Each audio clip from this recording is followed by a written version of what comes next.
Hey everybody, welcome back to our weekly recap of NBC's AP Bio. My name is Ray Flick, television beat writer for Bleeding Cool, and if this is your first time tuning in, why are you waiting 11 episodes in? For those of you who don't know, AP Bio is a half-hour sitcom on NBC starring It's Always Sunny in Philadelphia's Glenn Howerton and Sci-Fi's Happy's Patton Oswalt. Sci-Fi's Happy's Patton Oswalt is a really tough thing to kind of say, so I gotta kind of work on that. But like I said, we're looking at the 11th episode, and the 11th episode is 8 Pigs and a Rat. And this episode was, again, it's another one of these episodes where you have to look at the standard cliche of the storyline, but then you have to look at the little subtleties that make the show a little bit more special. Again, I'm going to go with the whole Parks and Rec first season type vibe, because that's really what I'm getting here. If you just base this episode on the storylines, you're going to say to yourself, I've seen this in 100 sitcoms over the years, in the aughts, in the 90s, 80s, and so on. Again, it's nothing profound. However, again, it's little things. That's what I want to talk about. First, let me give you a little background about what the storylines were about. Our first storyline, of course, Jack trying to get some revenge back at his rival Miles, because Miles, his book is now an Oprah recommendation, which means the ladies of the Teacher's Lounge, Michelle, Mary, and Steph, are now reading the book, and they are just gushing all over it and loving it and everything else, which means, of course, Jack's going to have to come up with a revenge plan. His revenge plan is, well, it just so happens to coincide with the fact that in AP Bio class, it's time to be doing fetal pig dissection. Now, Jack has said from the very beginning, he's pretty much wanted to stand by it, that he has no interest in those kids learning anything about bio while he's there. And on top of that, with the Miles thing, well, guess what? The kids aren't going to get to do the fetal pig dissection. And it's interesting, because this is one of those instances where it really seems to be hurting and striking closer to home for all of them, particularly Heather. So again, something to keep in mind. As the storyline goes along, this is taking place. We also have a side storyline where Durbin is a finalist for Innovative Principal of the Year. And with that, of course, comes a tour. The superintendent and her team are giving a tour. So he goes to Mary, Michelle, and Steph and says, look, you need to put on your A game. You need to go with something interesting and something innovative. And I guess for their respective areas it is, but it's hysterical because they all end up doing a form of volcano. But not just them, all the teachers do some form of volcano.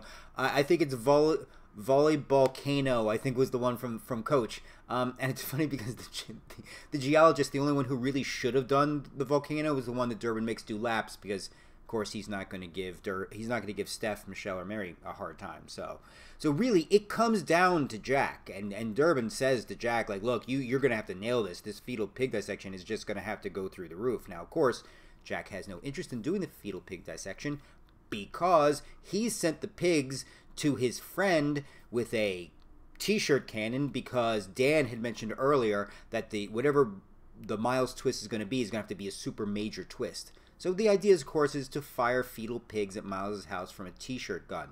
That's disturbing in and of itself. What's even more disturbing is the fact that what happens to a fetal pig when you try to launch it out of a t-shirt gun? Usually it only takes one to mess it up, but yeah, it's not pleasant. So while all this is going on, remember how I told you about how the students aren't thrilled with the idea that the fetal pig thing isn't happening?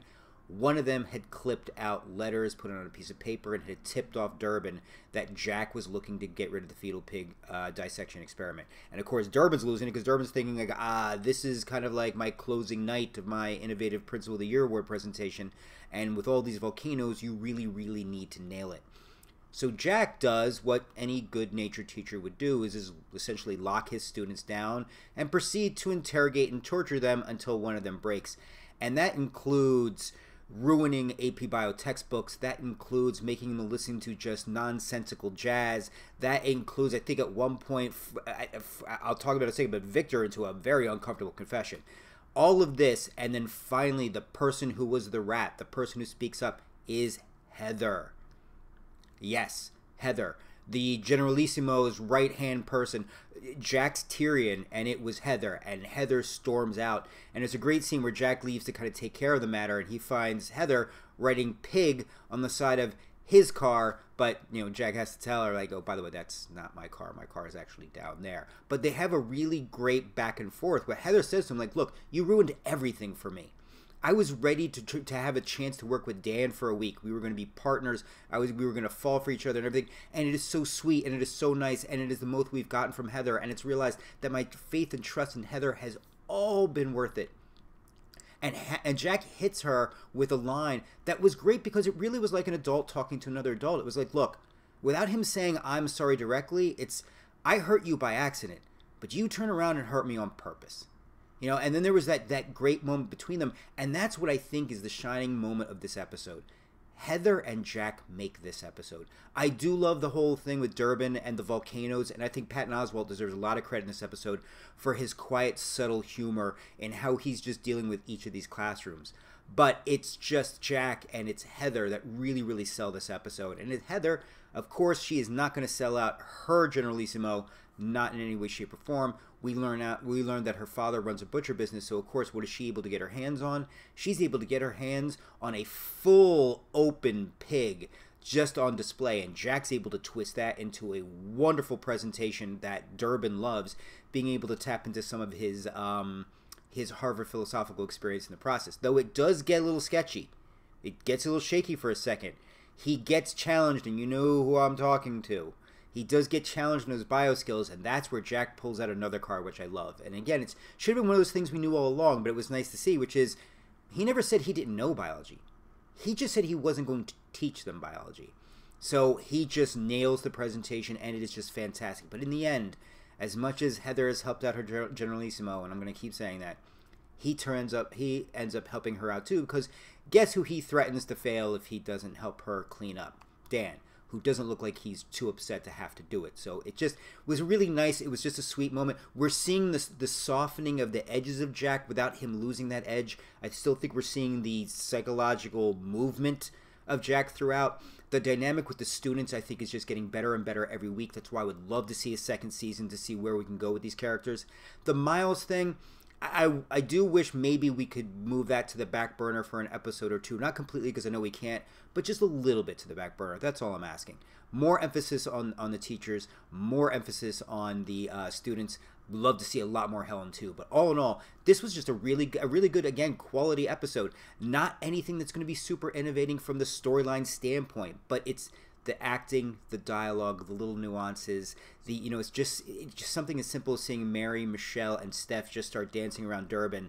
It really made for a quality episode. So again, thumbs up to NBC and thumbs up to AP Bio. I'm still a big fan of the show. Again, I know I trashed the one episode, but it's been chugging along very nicely for a first season. A very good, strong freshman season for the show. So again, folks, my name is Ray Flick, television beat writer for Bleeding Cool.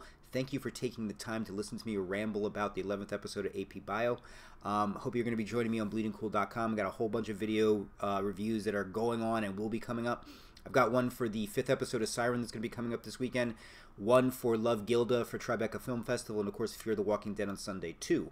And again, bleedingcool.com, it's your best place to go to for film, television, video games, comic books, collectibles, anything and everything in, under, and around the sun when it comes to the pop culture landscape. So please make sure to check it out. But guys, thank you. Hope you guys have a great start to your weekend. Hope everybody out there is having a safe, fun, and wonderful 420.